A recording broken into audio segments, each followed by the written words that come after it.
मैं आगे भी अपना बात रख रहा हूँ। मैं किसी का नाम नहीं लूँगा। नाम लेना आजकल जानवही कर रहे हैं कि आजकल नाम लेना किसी बहुत बड़ा अपराध हो गया है, जबकि संविधान हर एक किसी को बोलने की आज़ादी देता है।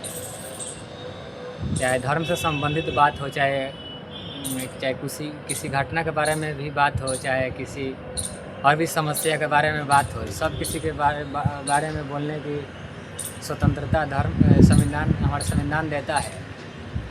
ऐसी बात करना एक शिक्षित लोगों की ही निशानी है। अशिक्षित लोग किसी को कुछ भी कह देते हैं, किसी को मारने के लिए कहते हैं, किसी को बोलते हैं, किसी को मानसिक उत्पीड़न करते हैं, किसी के शारीरिक उत्पीड़न करते हैं। यह अशिक्षित लोगों की निशानी है। मैं आगे भी अपना बात रख रहा हूँ, मैं किसी का नाम नहीं लूँगा। कुछ लोग जानते होइए कि आजकल बहुत से लोग हैं कहते हैं कि सपोर्ट करेंगे, लेकिन बात जब सच्चाई पता चलता है तो वो लोग पीछे हट जाते हैं। वैसा ही हाल हुआ था मेरे घर में भी। शादी के मुद्दे पर मेरे घर के आबा पैसा ले लिए थे और उस मुद्दे को लेकर पैसा नहीं दिया गया था। उस मुद्दे को लेकर भी बहुत केस मुकदमा हुआ था, जिसमें झूठे केस 4-5 को मेरे घर के ऊपर ही हो गया था। उस केस में मेरे बहुत से जो भी मेरे घर के लोग जवान थे, उस जवान लोगों पर भी केस हो गया था। उस केस में बहुत से आर्थिक स्थिति हम लोग को उठाना पड़ा था। दूसरी का बात यह है कि उस समय मेरे घर के लोग बहुत परेशान हो गए थे।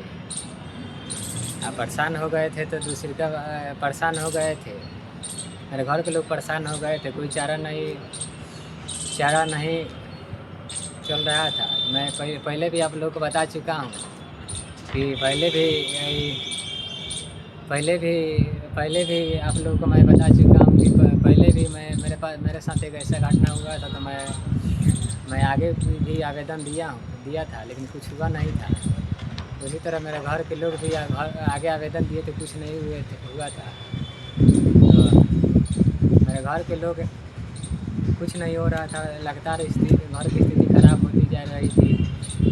मेरे घर के लोग तत्कालीन बिहार के सीएम से मिले थे, तो उस तत्कालीन सीएम से मिलने पर ही मेरे घर के लोगों को राहत मिला था। और कुछ देर के लिए राहत मिला था। इसलिए मैं अभी भी मेरे भाई को वारंट निकला हुआ है। नज़दीक के थाना के लोग आ रहे हैं गिरफ्तारी करने के लिए और घर तोड़ने के लिए।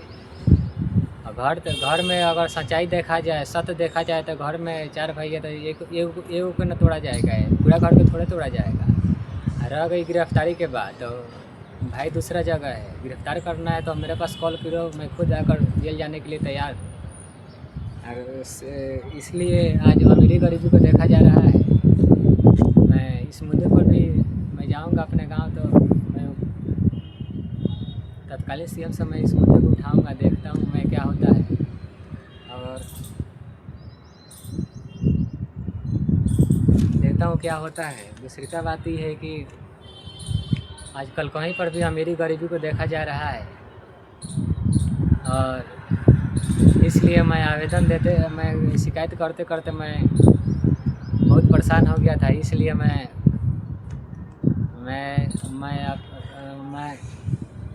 जानता था कि अगर मान के चलिए किसी के पास 4 लोगों के पास जाते हैं तो 4 लोग ही सुनेंगे। और मैं अपने चैनल पर मैं कुछ बात रखता हूँ, तो एक 4 लोग तो दूर की बात है, जो भी मेरे स्टूडेंट है वो भी सुनेंगे, जो भी मेरे दोस्त है वो भी एक साथ, मेरे दोस्त भी सुनेंगे, मेरे स्टूडेंट भी सुनेंगे, और जो भी मेरे जानने वाले लोग हैं वो भी सुनेंगे। इसलिए 4 लोग से अच्छा है कि अपने चैनल पर बात रखा जाए। इसलिए कम से कम 4 लोग वहाँ पे 4 लोग सुनेंगे। यहाँ पे चैनल पर बात रखा जाता है तो कम से कम 4 लोग से ज़्यादा, कम से कम 40 लोग तो सुनेंगे ना। चाहे मेरा दोस्त हो, चाहे मेरे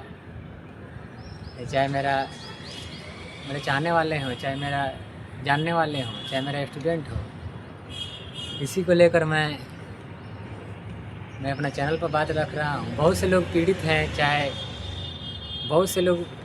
हैं, मुद्दे पर, चाहे कोई भी बहुत से कम ही लोग हैं इस मुद्दे ऐसी बातें को रखता है। इसलिए मैं जो भी मेरे स्टूडेंट, जो भी मेरे लोग हैं, आजकल किसी का नाम लेना भी बहुत बड़ा अपराध हो गया है। इसलिए जो भी मेरे दोस्त हैं, जो भी मेरे स्टूडेंट हैं, चाहे जो भी मेरे जानने वाले लोग हैं, मैं उन लोगों से कहना चाहता हूँ मेरे बात को ज़्यादा से ज़्यादा शेयर करें, ताकि कुछ तो बुराई ख़त्म होगी। 1% ही बुराई ख़त्म होगी, उसी को उसको सही ना, उसको अच्छा ही माना ना जाएगा। Thank you.